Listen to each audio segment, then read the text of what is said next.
mga ka-EA, so for today's video, eto na, bagyuhang karera para sa aming second lap, Calabanga, Camarines Sur. So, ang update, nag-release na yung club na eksaktong alas 8 in punto dyan sa Camarines Sur. So, yung club namin yung medyo delay ang release kasi yung NHPC is nagbitaw sa Matnog Sorsogon ng 6:30. Yung WPFC naman parang alas 7 or alas 7:30 sila nag-release sa kanilang release point. So ngayon sa MMFC tayo nagkarga, tapos na-combine sa aming club dito sa SJDM RPA at ang bitaw nga namin is Calabanga, Camarines Sur. So good luck para sa aming second lap. So mahirap, no? Sobrang hirap na masasabi ko etong second lap na to. At possible na magkapartihan na at gumawa ng history ngayong second lap para sa aming karera ngayon. So yan. So grabe, marami na kinakabahan na pansir at marami na rin excited na pansir kung sino mang magpapaklak ngayong araw. So yan, medyo basa-basa yung loop natin. Ganoon din yung mga ibon natin pa. Nagmumuni-muni na rin tayo dito. Kanina pa nga rin ako alas 4 na madaling araw gising. Gawa ng ganong oras, napakalakas ng ulan. So ngayon, kung tutusin, medyo humina na to. Pero masasabi ko na, zero visibility yung himpapawid ngayon. So paano nga ba yung gagawin ng ibon para makalusot sa ganitong klaseng karera? So kalimitan ng mga sabi ng mga ibang mga veterans is umiikot nga daw kalimitan ng mga ibon. Naghahanap na ibang way na mahina ang ulan or possible na merong markings para makauwi sa kanilang loop. So this time hindi talaga natin masasabi o may makakapagpaklak ba ngayon. So may minimum speed natin 700, walang binago. Kinonfirm na natin yan kay Ron Rosales, president namin sa SJDM RPA. So good luck din kay kumparin Dabarkads, kay Marites tsaka kay Ramon. So sa atin si Natalia lang yung ating kinarga. Ayan, so mamaya-maya mag-aabang na tayo. Possible siguro mayroon na magpa-uwi kung papalarin o kung medyo gumanda yung panahon baka mas mapaaga pa. Pero ang possible cut-off natin is alas 2:14 ng hapon. Ayan. So dito naman tayo sa loob kasi medyo maulan nga. Ayan, kapayong tayo dun. Yung payong natin. So dito meron tayo dito mga breeder na nakapagpapisa nga tayo ng mga bagong batch na mga pour out. Pag walang nag-acquire, nag-direct acquire, pwede natin ilatag sa pa-trending bird.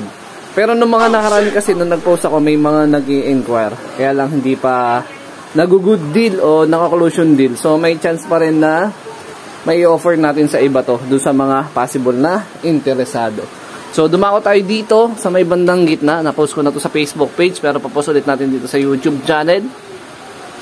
So, meron tayo dito na poster parent. Ito si Lady Mina to, yung ating Javier Leyte finisher. So, poster parent siya ng young bird na nandyan. Bloodline is top band rate. Cross dun sa Jelly Dilemma Sir Dennis Palma line. Ayan, nag-iisang pisa or out. Pagka lumaki-laki at walang nakasundo, pwede natin ilatag sa pa-trending bird. Tapos dito naman, meron din dito nag-acquire na ayaw magpakilala. Nahihiya po si Sir. Ito naman si Batusay na nakakross dito kay Rezo, yung abuyog Leyte natin.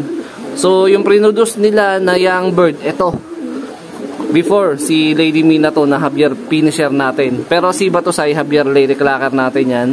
Lahi naman ng Rezo natin, mga abuyog history sa side ng mga magulang niya.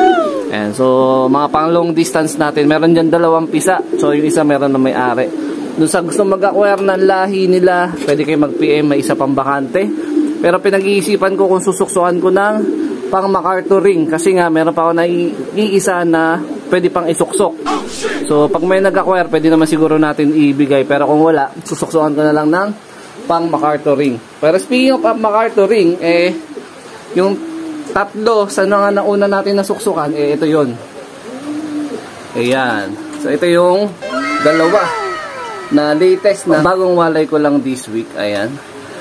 So bloodline pa rin yan ni Batusay, cross kay Rezo, full sibling pa rin niya. Halos dito na ako dumipende sa linyada muna ng Javier Leyte ko na mga panlaban. Kumuha ako ng bloodline pang MacArthur kasi ito yung medyo subok ko na talagang tumatawid ng dagat Then sana matupad na yung pangarap natin na makapagpaklak sa National Race. Yan, PHA National MacArthur Race. Yan, this coming season by next year. Tapos dito naman, meron din tayong bagong pisa at lahi pa rin to no ating Javier. Pinaposter na lang natin, anak to ni Red Bato sa cross dun kay Natalia. Yung nakakarga natin sa second lap ngayon, no? Ayan. Grabe, oh. Medyo kinakabahan rin talaga ako sa panahon natin ngayon. Ayan. Pero humina-hina na yan kung tutusin. Pero nag-post kasi ako sa Facebook page, ang daming comment dun, gawing Quezon tsaka Laguna, malakas daw ang hangin tsaka ulan. So paano na? Baka umikot talaga ang ibon yan, Antimano, o baka tumukod na kung saan. So masasabi ko, congrats na agad in advance dun sa makapagpapaklak ngayon. At possible history ang gagawin ng ibon na magklaklak ngayon. Kahit sabihin mo hindi pa ganun kalayo yung lipad, pero masasabi talaga namin na makunat tsaka matibay talaga yung ibon na tatago sa ganong klaseng ulan. Tama po ba yun? 3, 2, 1. O, alas 8. Sige, release. Ay, ibon niya, na-release na. Habugin mo, Joey. O, tumakbo na yung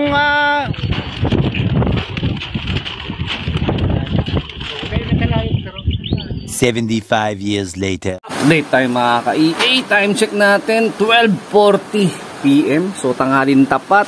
Pero yung itsura ng labas mukhang maghahapon na.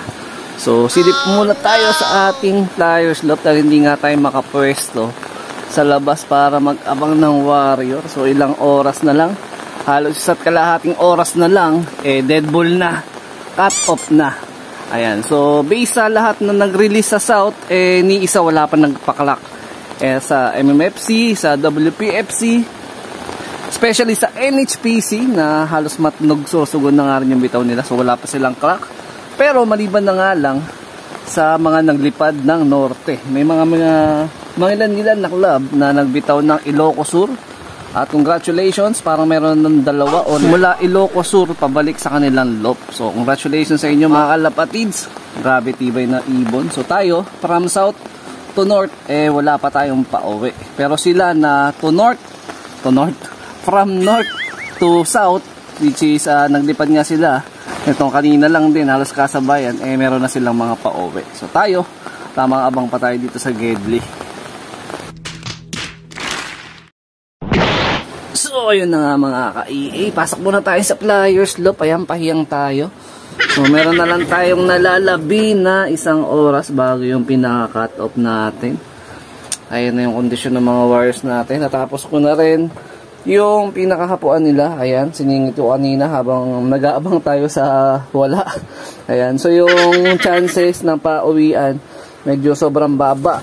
Ngayon, actually wala pa talaga nagkaklak. Totally, dun sa 3 club na nagbitaw ngayon sa South, sa WPFC, NHPC at sa atin sa MMFC. Ayan, so sinarado ko muna yung pinaka-entrada nila rito para ma-double check natin na mabilis kung nandito na nga ba yung ibon natin. Kaya lang wala talagang patid ang ulan.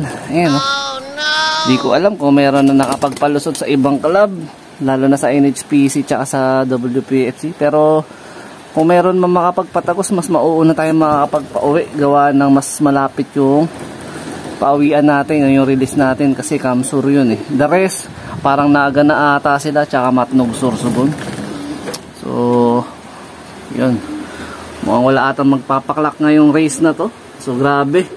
Grabing intense. So, sa kabila ng init itong mga nakaraang linggo, nakaraang buwan, eto naman, bigla ang todong ulan naman ang naranasan ng ibon namin ngayon. So, congratulations sa magkaklak at aabot sa tamang oras. Pero kung wala man magklak o wala mang makapagpalusot ngayong araw, sana bukas, mag-uwian ng kompleto lahat ng binitawan ngayon sa club. Ayan. So, syempre, kakasimula pa lang ng karera, magkakalagasan na agad.